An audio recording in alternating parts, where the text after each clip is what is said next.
Very good morning, my lovely children. How are you? I hope you are all fine. I am also fine. This is your English literature class. Open your book.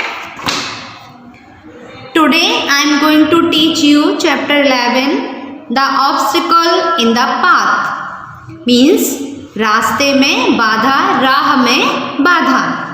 In ancient time, पुराने समय में there was a king. एक राजा था. He was very loyal and just. वह बहुत ही वफादार और न्यायप्रिय था. He always took a great care of his kingdom. वह अपने राज्य की बहुत अच्छे से देखभाल करता था. He was always ready to help the poor and just. वह हमेशा गरीबों की सहायता के लिए तैयार रहता था. One day the king decided to notice the tendency of the people of his kingdom. एक दिन राजा ने ये निश्चय किया कि वह अपने राज्य के लोगों की टेंडेंसी जानेगा कि उनके राज्य के लोगों की सोच क्या है. So he placed a huge rock on a roadway. तो उसने क्या किया, इसलिए उसने एक बड़ी सी चट्टान वो रास्ते में बीच में रख दी. Then he hid himself behind the tree. और वह स्वयं एक पेड़ के पीछे छिप गए. He watched to see if anyone would remove the huge rock. और वह ये देखते रहे कि कोई आएगा इस बड़ी सी चट्टान को यहाँ से रास्ते से हटा के एक साइड कर देगा. He saw that some of his wealthiest merchants and courtiers came by and simply walked around it. ये उन्होंने देखा कि कुछ अमीर व्यापारी, बहुत धनवान व्यापारी और कोर्टियर दरबारी came by and simply walked around it. और वह उसके किनारे से निकल गए. Many passers by blamed the king for not keeping the road clear. बहुत से जो राहगीर वहाँ से निकले उन्होंने राजा को ही ब्लेम किया, यानी राजा का ही दोष लगाया कि राजा जो है वो रोड को साफ नहीं करवाते हैं, इसकी देखभाल नहीं करते हैं. But none did anything about getting the big stone out of the way.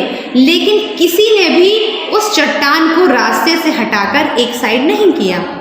Then a vegetable seller came along carrying a load of vegetables.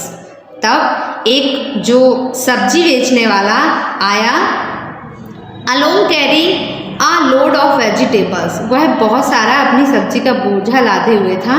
When he approached the huge rock, he laid down his burden and tried to move the rock to the side of the road.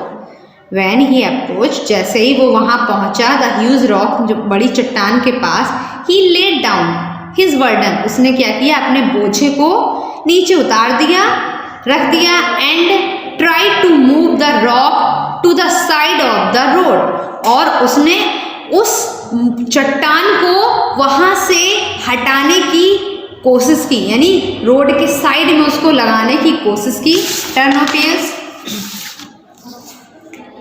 After much pushing he finally succeeded. और उसको बहुत धक्का देने के बाद आखिरकार उसने उसको हटाकर एक साइड रास्ते में रख दिया, एक साइड किनारे उसने उस पत्थर को, उस चट्टान को कर दिया.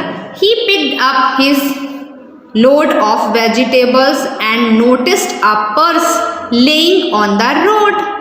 उसने जब उस चट्टान को किनारे खिसका के रख दिया, he picked up his load of vegetable.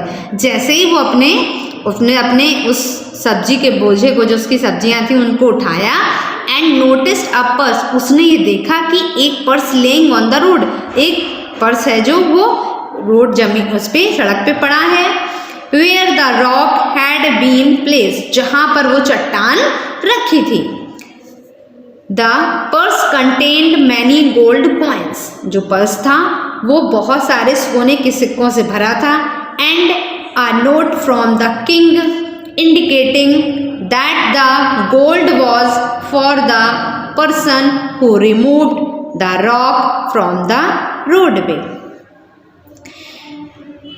A note from the king, जो एक राजा का जो एक नोट था, इंडिकेटिंग यानी वो एक इंडिकेटर था, संकेत था, that the gold was for, वह सोना उसके लिए है, the person who removed, जो व्यक्ति, the who removed the rock from the roadway, जो व्यक्ति इस चट्टान को रास्ते से हटाएगा वह उसी के लिए ये पूरा धन है.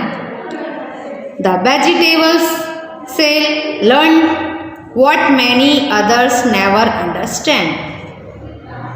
जो सब्जी वाला था उसने ये सीखा कि कुछ लोग जो हैं वो कभी नहीं समझते हैं. तो चिल्ड्रन, आपको ये स्टोरी समझ में आई कि कैसे राजा ने अपने राज्य के लोगों की सोच को जानने के लिए बीच रास्ते में एक बड़ी सी चट्टान रख दी थी उन्होंने, और एक पेड़ के पीछे छुपकर देखने लगे कि देखते हैं कि जो इस रास्ते से गुजरता है वो उसको यहाँ से हटाता है या नहीं हटाता. पर बहुत सारे लोग ऐसे निकले कि जिन्होंने उस जो चट्टान रखी हुई थी रास्ते में उसको नहीं हटाया और उसके साइड से निकल गए. और कुछ लोगों ने तो राजा पर ही ब्लेम किया, राजा पर ही दोष लगाया कि राजा अपने राज्य का ध्यान नहीं रखते हैं और रोडों की सफाई भी नहीं करवाते हैं. पर जो एक सब्जी बेचने वाला था उसने क्या किया कि अपने बोझे को पहले नीचे रखा, फिर उसको अकेले ही उस चट्टान को खिसकाने की, हटाने की कोशिश की और आखिरकार वो इसमें सफल भी, और उसने उस चट्टान को खिसकाकर एक साइड कर दिया. और जो वो सोने के सिक्कों से भरा हुआ पर्स था वो भी उस वेजिटेबल सेलर को मिल गया. आखिरकार वो ही इसका हकदार था, क्योंकि उसने क्या किया, उसने सोचा कि भाई लोग यहाँ से निकलेंगे, उनको तकलीफ होगी, दिक्कत होगी यहाँ से निकलने में, कोई इसको नहीं हटा रहा, मैं ही इसको हटाकर एक किनारे रख देता हूँ. So finish your chapter. Okay, bye. Have a nice day.